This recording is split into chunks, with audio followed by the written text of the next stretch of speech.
Curious George Rides a Bike. This is George. He lived with his friend, the man with the yellow hat. He was a good little monkey and always very curious.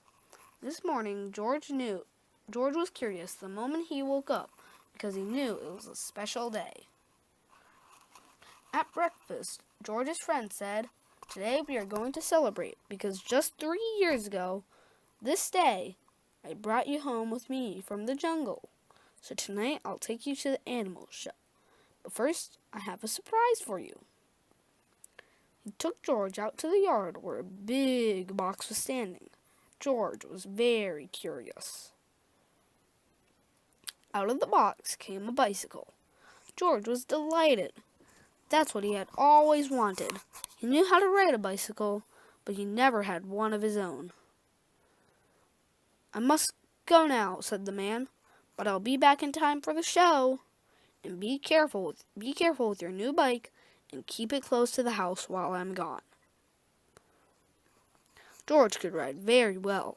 He could even do all sorts of tricks. Monkeys are good at that. For instance, he could ride this way with both hands off the handlebar. And he could ride this way like a cowboy on a wild bronco. And he could also ride backwards. But after a while, George got tired of doing tricks and went out into the street. The newsboy was just passing by with his bag full of papers. "It's a fine bike you have there," he said to George. "How would you like to help me deliver the papers?" He handed George the bag and told him to do one side of the street first and then turn back and do the other side. George was very proud as he rode off with his bag. He started to deliver the papers on one side of the street as he had been told. When he came to the last house, he saw a little river in the distance. George was curious. He wanted to know what the river was like. So instead of turning back to deliver the rest of the papers, he just went on. There was a lot to see at the river. A man was fishing from the bridge, a duck family was paddling downstream, and 2 boys were playing with their boats. George would have liked to stop and look at the boats, but he was afraid the boys might find out that he had not delivered all the papers, so he rode on. While riding along, George kept thinking of boats all the time. It would be such fun to have a boat, but how could he get one? He thought, and then he had an idea. He got off the bicycle, took a newspaper out of the bag, and began to fold it. First, he folded down the corners, like this. Then he folded both edges up, brought the ends together, and flattened it sidewise. Then he turned one corner up, then the other one, again brought the ends together, and flattened it sidewise. Then gently he pulled the ends open, and there was his boat. Now the moment had come to launch the boat. Would it float? It did. So George decided to make some more boats. Finally, he had used up all the papers, and he had made so many boats that he could not count them. A whole fleet. Watching his fleet sailing down the river, George felt like an admiral. But watching his fleet, he forgot where to watch he was going. Suddenly, there was a terrible jolt. The bicycle had hit a rock, and George flew off the seat, head first. Luckily, George was not hurt, but the front wheel of the bicycle was all out of shape, and the tire was blown out. George tried to ride the bicycle, but of course it won't go. He started carrying it, but soon it got too heavy. George did not know what to do. His new bike was spoiled. The newspapers were gone. He wished he had listened to his friend and kept close to the home. Now he just stood there and cried. Suddenly, his face brightened. Why, he had forgotten that he could ride on one wheel. He tried it and it worked, but he hardly started out again when he saw something he had never seen before. Rolling toward him came an enormous tractor with huge trailers behind it. Looking out of the trailers were all sorts of animals. To George, it looked like a zoo on wheels. The tractor stopped, and two men jumped out. "Well, well," said one of them, "a little monkey who can ride a bike, Bronco fashion.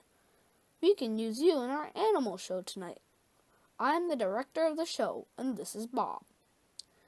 He can straighten your wheel and fix that flat in no time, and then we'll take you along to the place where the show is going to be." So the three of them got into a cab and drove off. "Maybe you could play a fanfare while you ride your bike in the show," the director said. "I have a bugle for you right here, and later on you'll get a green coat and cap just like Bob's." On the showgrounds, everybody was busy getting things ready for the show. "I must do some work now," said the director. "Maybe you can have a look around and get acquainted with all the animals, but you must not feed them, especially the ostrich, because he'll eat anything and might get very sick afterwards." George was curious. Would the ostrich really eat anything?